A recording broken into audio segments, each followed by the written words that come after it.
She hasn't had a go at you about the drinks? No, she's had a go at me before. She goes, look at him in a jail bird and put me on the show. I just get nothing. I'm sitting and listening. It's bad, eh? You go around.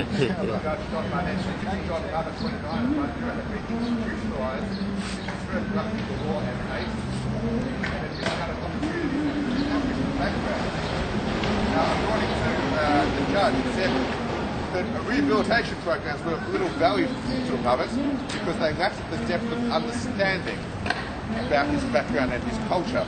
Persons such as hey, is this about the Aboriginal kids in This is about our patronising view of Aboriginals and why we should treat them like everyone else when it comes to crime.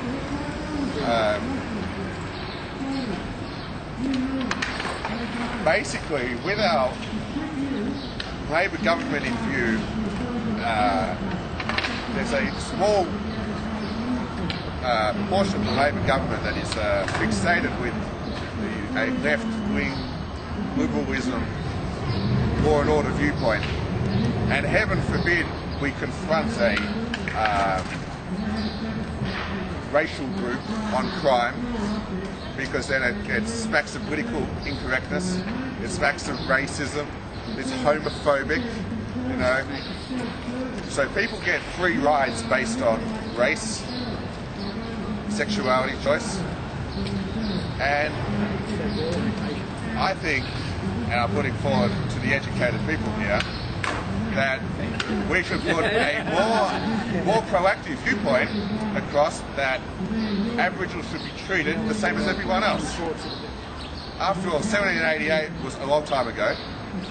They've had 200 years to adjust, and we have a system where if it was a white person, they'd be convicted. White, Caucasian. Let's stick to the black and white aspects of it. But similar thing that we all saw in Queensland last week, where there's a 10-year-old girl is victimised in a patronising way simply because she's Aboriginal. Now, if she'd have been white, what would the response would have been? I think it's safe to say that that 6 or 8 of those 8 people concerned with the rape of the 10-year-old would have been quickly sent to rather long terms in a youth training facility. There's a couple of obfuscations that the left likes to put forward in order to make the Aboriginal issue of law and order an unpalatable one.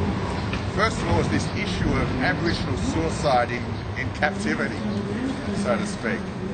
Whereas if you look at the actual numbers, there's actually more white people commit suicide in captivity than the Aboriginals do. You know, but obviously having 50% of the legal fraternity comes from a status envy leftist perspective. Now, of course, they're not going to say, okay, it's not the whites that are being victimised, it's the blacks that are being victimised. I contend that we should make a strong push for law and order into the Northern Territory. I think what the Labor government is starting to do by extending permits is a sensible option. I don't think, basically it comes down to the viewpoint that if nothing changes, then nothing changes.